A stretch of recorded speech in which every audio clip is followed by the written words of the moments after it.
Welcome to the Pitchin and Sippin podcast, where we talk PR trends and tips over sips and meet a wide range of incredible founders, PR pros, and members of the media. I'm Lexie Smith, a former workaholic VP of PR and marketing turned two-time entrepreneur, founder of the PR Bar Inc., business and PR coach, new mama, and self-proclaimed connoisseur of puns, pizza, and wine.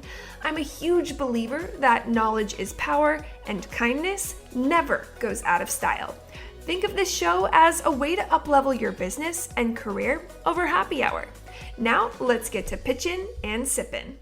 Danielle Directo-Meston is currently The Hollywood Reporter's first e-commerce editor and the founder and publisher of retail news platform UncoverLA.com.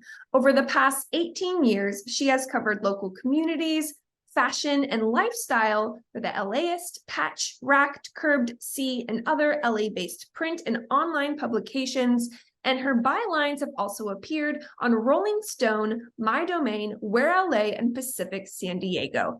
Danielle, welcome to the show. I'm so excited to have the opportunity to chat with you today. I always love to kick it off with, where is home base? And what do you like to do outside of work for fun? Yeah, thanks so much, Lexie, for having me. My home base is the San Fernando Valley in LA. And outside of work, I really just enjoy exploring the city with my family. I was born and raised here, and there's so much to do. And yeah, just going out, camping, outdoorsy stuff. Okay, so a couple I'll follow-up questions. Where in the San Fernando Valley are you? I'm actually in the city of San Fernando that the Oh, valley was named after, which is like a funny thing to explain because a lot of people will ask, "Oh, where in San Fernando?" And like I just I'll be did. like, "Oh, the no, no, no." But not a lot of people know. There is a the San Fernando. But Geography yeah, lesson. Yeah, geography lesson for everyone. If you aren't from the LA or California area, it goes LA, and then you go a little north, and you'll see that you'll come across the San Fernando Valley. And then you go a little more north, and you'll go into Ventura County, which is where I'm at, actually. yeah, Yeah. So we're not that far. yeah. Wait, what did you say you are? You're in Valencia? Ventura. Ventura. Okay, yeah, you're just a hop and skip over. Yeah. And so camping, do you have any local camping areas you guys go to? Oh, um, you know, we I'm trying to think of where we go. Um, there is Angela's Crest. I haven't been here in a while because we've kind of been taking the kids on like longer trips to like test the boundaries of that. Like we just went to Yosemite in December, sorry, September. We went to Yosemite in September. Um, but Angela's Crest is beautiful. I'm trying to think of that first campsite stop that's like when you get into the park. Um, the Joshua Tree National Park is kind of local, it depends on the Yeah. time of year. Uh, yeah, one place we haven't actually been to is the Santa Monica mountains. We haven't camped there yet, so I guess um, I didn't, it makes sense there would be camping there, but yeah, I don't think of that intuitive, like naturally. yeah, I think I may be mistaken, so I might have to like backtrack and fact check myself. But but Malibu Creek State Park, it obviously in Malibu, probably a bit closer to you. Um, I think there are campgrounds there, or at the very least, you can bring like an RV or a trailer, but um, Yeah, just yeah, a few spots. there are mountains near us, which is, you might not expect if you aren't familiar with California geography. Um, Yeah, okay, how old are your kids?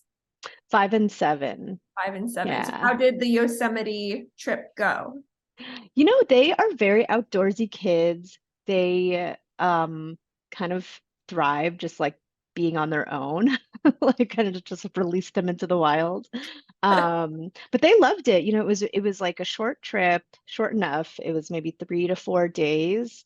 So it was kind of like a nice little primer for them to like get a feel for it. And then maybe we'll start doing like the longer trips. Trip. So I have Yeah, it's a beautiful. 14-month-old. So 1 + 2 months. And Yeah. I just got back Wednesday from pretty much 6 weeks straight travel with her. We did Nashville, Hawaii, Palm Springs, and Oregon. So tons of, well, Palm Springs was a drive, but the rest were flights. And we survived. We are here. We lived to tell the tale, but it was a lot. Yeah. Yeah, traveling with kids, it's like, I mean, it's possible. It's just a matter of, how much you want to deal with like the annoyances. There's always going to be something. Even when you're just traveling with like another adult, there's always going to be, Yeah. you'll butt heads. So kudos though. That sounds like I'm gonna have to get tips from My, you on my that. main feedback is she thrived with the stimulation, but it just takes 5 times longer to go or anywhere or do anything. So Mhm. family travel tips show is what this podcast has I become. know. I know. So, okay. So let's kind of transition over. I'd love to focus in first on your career. And in my opinion, your bio is drool worthy. I mean, many undergrads pursuing journalism would love to have accomplished even a fraction of what you have. So Aw. let's rewind time and talk me through how you really got your start in the industry, and then give me some clip notes up to today. Yeah. Try to give the Cliff Notes version. I've been a lifelong writer. I always like had little magazines with my friends and was always like the editor, the editor. I really, I guess, started in high school. I was the entertainment editor of my high school paper, majored in journalism at Cal State Northridge. And in between those years, when I was in community college and university, I started interning, AKA writing for free, for a local entertainment website. I actually don't know if it's around anymore, but I started covering red carpet events and like Hollywood parties. Just when you're young, it's kind of fun and exciting to dip into that world. And I sort of refocused on local community news. I just found that I found that I really thrived in covering stories where you really get to know people, like covering local businesses, new stores opening, events, local entrepreneurs. Uh, so sort of in between there and college, I was doing that. And then when I transferred to Cal State Northridge, I was editor of the Daily Sundial, which is a university paper. And that was a wonderful experience. I couldn't have done it with like the entire staff there. It was just a really great hands-on college journalism experience. And to add to that, we were the semester that covered Obama's inauguration or his election, I mean. So it was really wonderful. And then, all throughout college, I was always sort of writing for someone else on the side and just getting, I guess, hands-on real world journalism training. And so after college, I was freelancing for LAist, where I also continued to cover community news. And I was also sort of working full time as a copywriter then. And I'll like kind of fast forward to my days at Racked. So I think it was like from 2013 to 2016, I was editor of a local retail news site called Racked, which is not around anymore, obviously. But I think it was really there where I really delved deeper into fashion and lifestyle and beauty coverage, which was a little bit unexpected for me. I never expected to be a fashion editor. And then from there, after that site closed, I started my site, Uncover LA, as a way to continue covering retail news because no one is in LA is really covering hyper local retail news in that way. Um, and then fast forward to today, somehow I transitioned into e-commerce reporting, and now I'm at the Hollywood Reporter, and I'm leading their e-commerce coverage for online there. Okay, so we're going to get into a few different moments of that journey, but Racked, circa rewind my career for a bit. One of the first agencies I worked for in Los Angeles we had properties across the South Bay, the Point and El Segundo Plaza, El Segundo. Anyways, Yeah, I we remember covering interact. those. Yes, I'm like, Yeah, maybe I pitched you. I don't know, we but probably did work together. I yeah, wouldn't be surprised. I'll search my small world. inbox. So I'm very familiar with that outlet, blast from the past. But yeah, I it's know. unfortunate that it closed down. Hmm. So you've done freelancing kind of throughout your journey. I'd love to start there because we've really seen a rise in freelancers, especially as of late with, the shaking up that's happening in our industry. Yeah. For anyone looking to get a start in the world of freelance, do you have any high level tips for them or things to avoid or things to know that might not be so obvious or obvious? Yeah, I'm trying to think. I think it was such and you've probably heard this from other longtime editors and writers too. It's such a different world than when I started. I mean, I'll be totally like open about it. I started writing freelancing technically, interning, writing for free in 2005. So I was like in my maybe 2021, and we just didn't have all the career empowerment resources that we have today, where people feel emboldened to really get paid for their time, which is you should be. So it's hard to give advice and say, yeah, you should just work for free until you work up the ranks, as it's such a different landscape today. But I will say, um, despite that, I would say, I don't know, just feel free to experiment. It was a really tiny website that I don't even know is around anymore, but it gave me the access and it kind of gave me the foot in the door to build connections and networking. And I guess that is the one piece of advice is, I never um, that aspect of journalism didn't really, you know, wasn't really on my radar at the time. But I'm glad that I built those connections, in an organic way, because it's helped me in my career now. And I just have like a lot of longstanding relationships. So I would say, um, whatever, uh, however you feel the value of your interning experience or freelancing or however, whatever journey that is something to keep in mind. So it may not pay off in a paycheck, but it may pay off 5, 10 years later when you're somewhere else or you've got all these connections and you'll have, stronger pitches and stronger relationships to support those.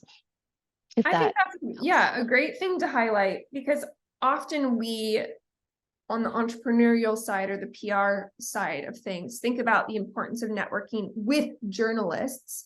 But this is also kind of reinforcing that journalists themselves also have their own challenges and also have to network in order to navigate their own career. So it's not just happening on one side of the coin. I Right. can't speak to any industry really where it doesn't help you to be open-minded and networking. So I think that's a great, Mhm.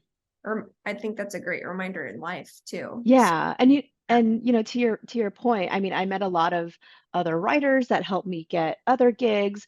I've met, writers that then, flip to the PR side and vice versa.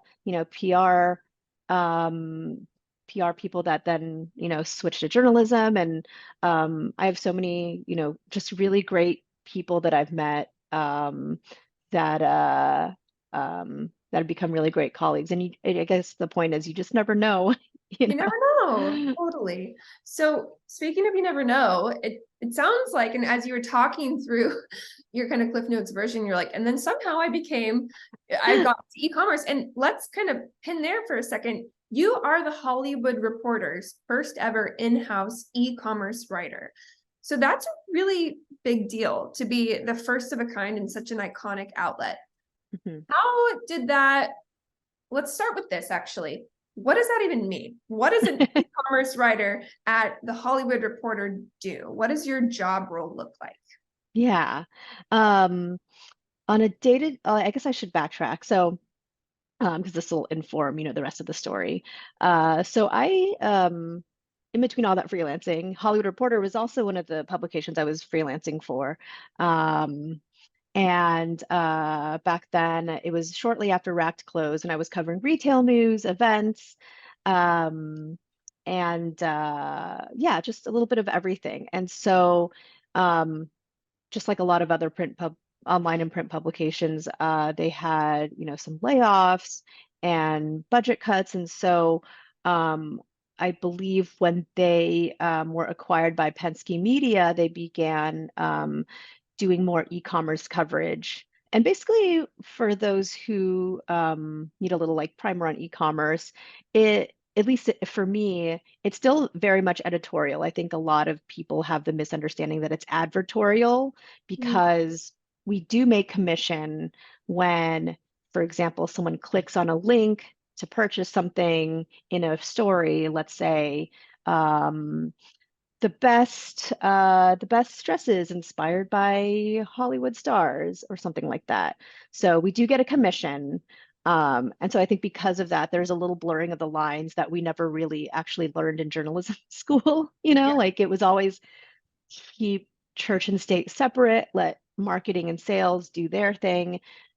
The journalists, reporters, you do their thing, you do your thing. Don't worry about revenue, no need to worry about commission. That's all the business side. So for me, I can only really speak, to my role. For me, it does involve, um, editorial. Everything that I include in my stories is still very much up to my discretion. And we do earn a commission on whenever someone clicks on something to buy. So on a day-to-day basis, my job might be writing a quick news story on like a Hollywood collaboration. It might be writing a listicle. It might be doing an interview. I still get to do those kind of stories where if there's some kind of shopping tie-in, it's a good fit for us. Did you know that I send out a community newsletter roundup every Tuesday, chock full of resources, free media kit downloads, event invites, journalist contacts, visibility opportunities. Basically, if you're not on the list, hit pause and sign up. It's super simple. Go to theprbarinc.com/newsworthy. That link is in the show notes. Okay, back to the show. No, I think that's a great basis. And another topic that we've talked on this show about is affiliate links. And one of the questions when for everyone listening, when she says they're making a commission, that's usually done through an affiliate link of sorts, correct? Okay. Exactly. Is there any, or at least for the Hollywood Reporter, opportunities for anything in the anyone in the e-commerce realm to potentially get featured if they don't, or 100% everyone has to have an affiliate link? I personally never require, it's like a nice to have, but I never require, an affiliate partnership for coverage because at the end of the day, it is service journalism. If something's a good fit for the story, and it deserves to be included, then it should, regardless of whether we make the money or not. I honestly don't know if that is the same across the board, but um, yeah, at the end of the day, I never want to require it. Mainly because, I know a bit about how on the other side how it works, and it can be very cost prohibitive. You probably heard this before. It can be very cost prohibitive for, a small brand to sign up for those programs. I think there's a lot of fees, like sign up fees involved, and then you're also handing over, it could be like 20, 30% of your sales. You're splitting it between or among the middleman, which would be a company like Skimlinks. Um, and what I'll just quickly explain what Skimlinks does. Basically, essentially, they're the middle person. So they bridge the gap between a brand or a retailer and a publisher, and that commission is kind of divvied up among everybody in different percentages. But knowing that, that's one of the reasons why I don't require it because um, that can be, I don't want that to be a make or break for a small business owner. So you bring up a really interesting point, and this is something that I actually have thought about personally a lot. both ethically and legally, the fine line between, is it an advertorial? Is it an editorial? Is it a sponsored post, when the reality is there's some sort of money being generated? So I'd love to kind of hear, any of your thoughts on that topic. Is there a way that it's handled? Is there a standard way? Or I don't know, really anything on that line. Yeah, yeah, that is a really interesting point. And honestly, like when I started doing e-commerce writing, I was, had a conundrum like, am I a salesperson? Am I really an extension of marketing? And, at the end of the day, people are always going to be searching for, like we all do it. People are always going to be searching for what's the best thing to buy in this category, what's safe for me to put on my skin, what's safe for my kids. And service journalism really is just meant to inform. And hey, if you get a commission, you do. Um, the way I like to operate is, so I'll backtrack. So all of our e-commerce content, as with, other publications, everyone else that um, follows the rules, you do have to follow the Federal Trade Commission's rules and have a disclaimer that you are earning a commission. And so, that's always there. And I always keep that in mind. And, honestly, I will write a story regardless of, I like to think in the back of my mind, regardless of whether I'm making commission. Like, is this helpful for the reader? Do they need to know this? Am I only including something just because I'm making a crazy amount of commission?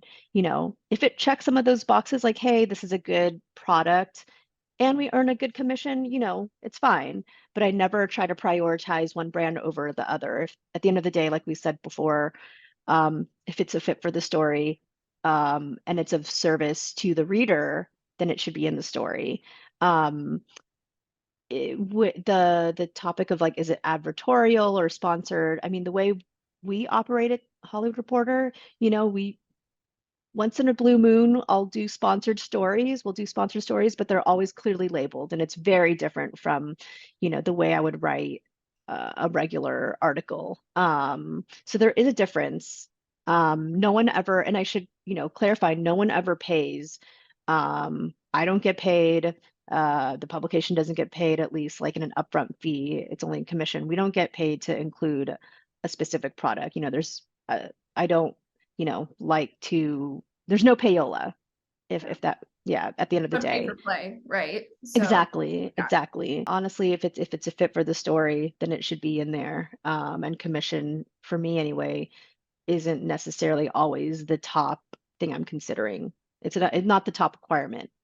Well, it sounds like your ethics are in a really good place, which is great since you're on the journalistic side. I get it from both sides. I understand that at the end of the day, a publication is a business. And in order to employ journalists, in order to provide us with news, they have to make revenue. And that's becoming harder and harder to do with so much noise out there. And so I do Yeah. understand the commission of affiliate links in that structure, but hmm I appreciate on the legal side, and you highlighted the FTC, for the consumers to at least be not warned, maybe that's the wrong word, informed that hmm there is some sort of exchange. I think that is what makes it feel to me okay, but that's hmm my opinion. Who cares about mine? So. But you do bring up a good point with the disclaimers, and I think e-commerce content, shopping content is so widespread now. Maybe 10 years ago, it was like, oh, that's weird. Why are you trying to make money off of me? But I think now that people know, journalism is, people should get paid, just like every, writers should get paid. There's a whole thing on that now with the Yeah. strikes with WGA. But, people should get paid for their work. And it's hard to do that in an industry that's um, losing ad revenue. And so I think people are very much used to affiliate content now. I think it is up to the discretion of the reader, hey, do I trust this publication? And even some people I've heard, like, they don't mind supporting a publication that they love to read. If they're making some commission, then it supports the publication too. It supports the writers and the business. To your point about the legal issues, um, an interesting thing that I've encountered is, for example, using Getty images. Technically, it's for editorial, it's for news, but technically e-commerce content is, you're earning a commission, you are earning revenue.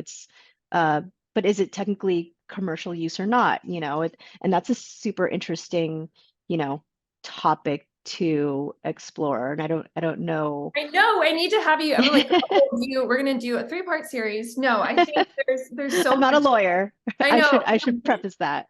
What I think I'd like to kind of summarize from this little segment of our talk today is there's a lot more that goes into it than initially meets the eye. And I think that if Mhm. you're in the world of PR in any capacity, whether you're doing it yourself or you're someone literally that's your job, it's Mhm. worth educating yourself on these topics, both for yourself and to inform your clients if you're someone who has clients, because it's changing. The world is changing. It looks different than it did 10 years ago. And who knows what's going to happen with the robots now. But I They appreciate, clean our houses I and they know, do right? everything else. For pitches or products or companies, small businesses that don't have an affiliate program set up, what are key things that you're looking for in the pitch? Or do you have any advice or things that people should be mindful of that will help their chances of getting featured? Yeah. Yeah, you've probably heard this a lot too. I think first and foremost, it's always really important to pitch appropriately to that publication. I do cover tech because our audience does, for example, they're really interested in like home theater accessories and TVs and anything that helps whatever you're watching on TV, Yeah, look good. But so it's like we do cover tech, we do cover fashion and beauty. So there's a lot of categories that would fit into our e-commerce coverage. And I think, most PR people know that we are inundated with a lot of emails. Um, I would just say, yeah, the first thing is just make sure you're pitching appropriately. That will really increase the likelihood that we'll respond. I also personally don't mind follow-ups because my inbox can get very clogged, for better or for worse. And so I really don't mind, um, 1 week follow-up, 2 week follow-up.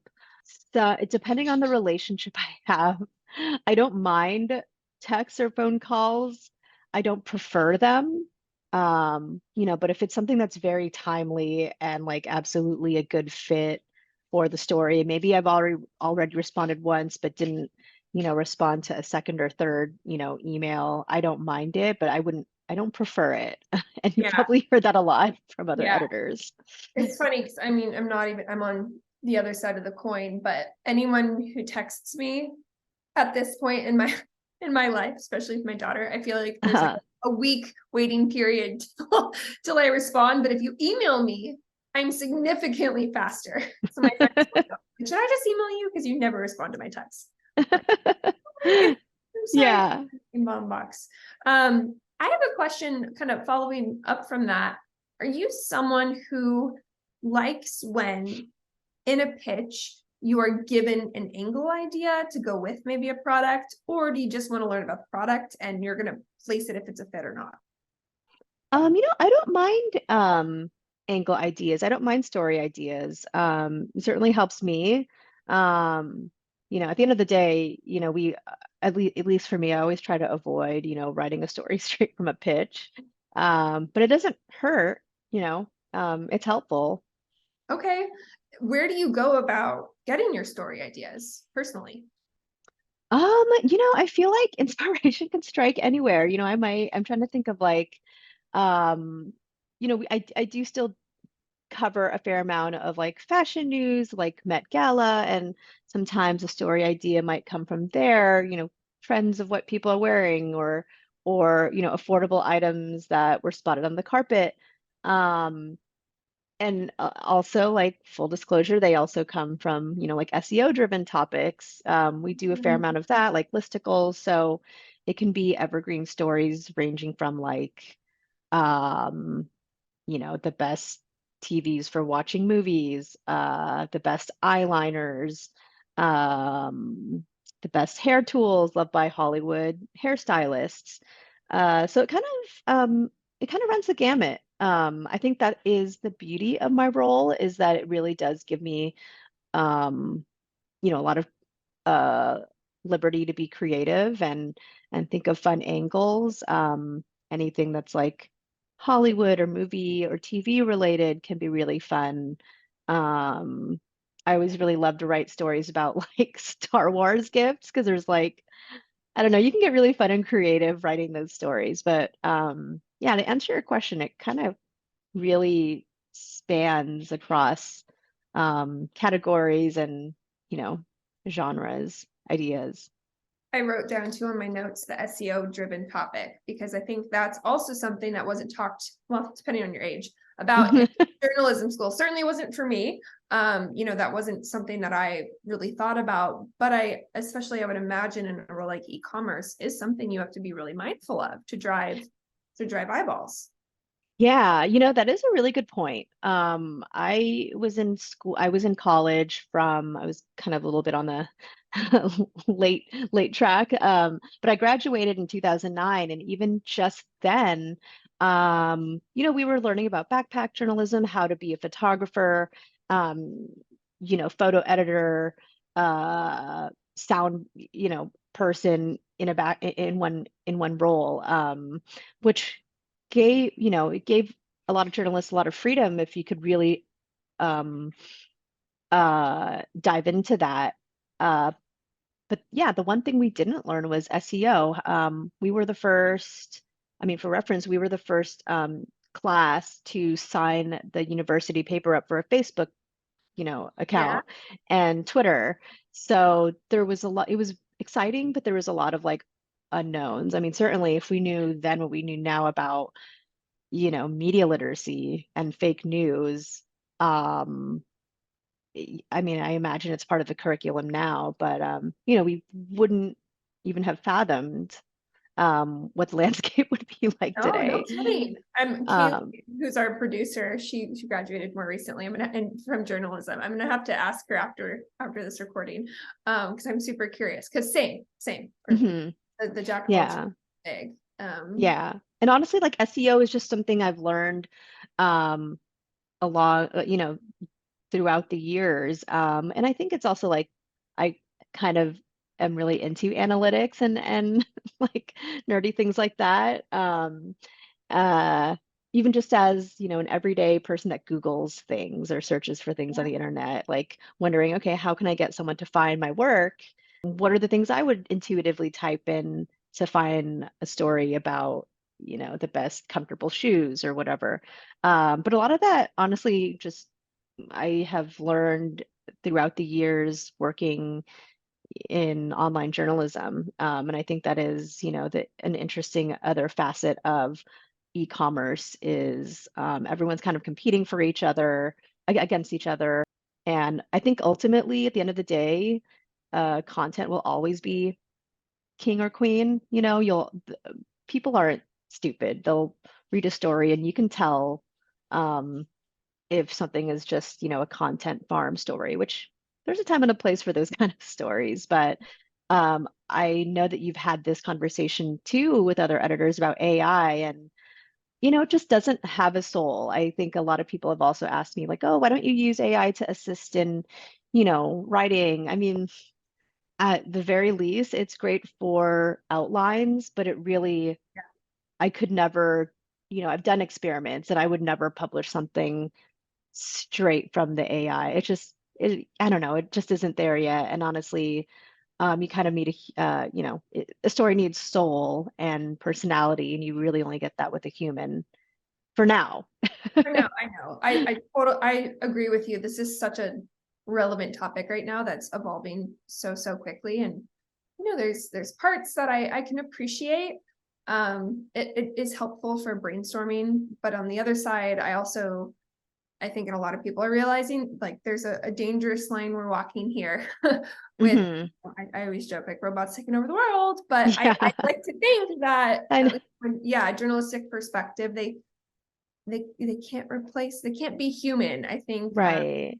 yeah, Alice Dubin was who said that on the show. She's like, what Yeah, can't be is human. So right. Right. And I mean, an example of that is, just coming from my personal experience covering local news is you can aggregate all you want a story about Silver Lake. For those who are, in LA, Silver Lake is like a really cool, hip neighborhood. Had gotten gentrified over, the last few, I would say, like decades. And it used to be really rife with like cool independent shops, and there are a lot of like corporate D2C brands that are there now because they've recognized, that it has like a cool factor. But you really have to visit the neighborhood to get a sense of how to write about it. And surely, there's a lot of content and articles on the internet now that maybe an AI can like sort of aggregate these bits and pieces, but it will just never have the same feel as someone who is on the ground. Yeah. Um, but yeah, it's great as a resource to help again with brainstorming, like you said, but definitely not there yet. I totally agree. Speaking of the value of a human, you are a human and you are a journalist. That means you have your own personal preferences. And I'd love to transition into what I call a rapid fire preferential round of things that you like and don't like when you're being pitched. So literally no right or wrong answer. And you already answered one. So you are Mhm. pro, you're okay with follow-ups. So we know, Yes. but okay, are you ready? I'm just gonna like hammer them out. Okay. Do you want one word answers or I get whatever comes to mind. Some are gonna be okay. one word. You can feel free to elaborate if you want. Um, Okay. do you have a favorite day of the week to be pitched?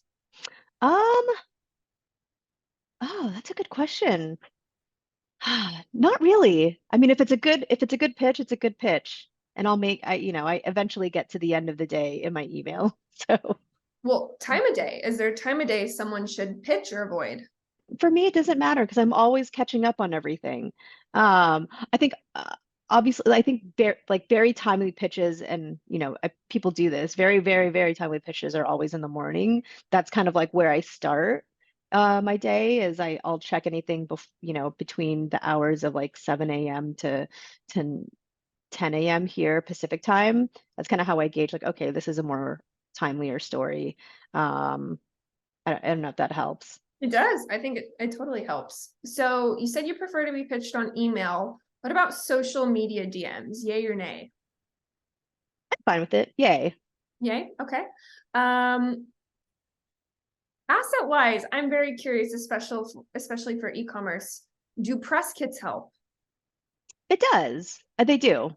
Okay. Yeah, anything with like a basic, press release, high res images, lifestyle images, and product whites, which is like, just the product on a white background. For e-commerce, that helps. Okay. Pleasantries. Should someone take a moment to acknowledge your work or get straight to the pitch? Um, I don't mind if it's personal. Um, yeah, I don't mind. It really just depends on the story. Again, it's like if it's a good pitch, I'm like, it doesn't matter at the end of the day, I guess. Subject lines. Are you someone who prefers straight to the point and kind of tell me what it is, or are you open to more puns, maybe things that are a little less straightforward? I'm open to both. I love a craft. I used to be a copywriter, so I love a crafty subject line. I don't mind if people have fun with it. Okay. I'll And I'll open it. you'll open it. I love that. And then just to remind everyone, because this kind of got brought up in our conversation earlier, but you said you are open to getting pitched angles as well, Mhm. correct? Yes. Okay. Cool. See, look, you're done. You passed. Yay! The last question, actually, I have two more.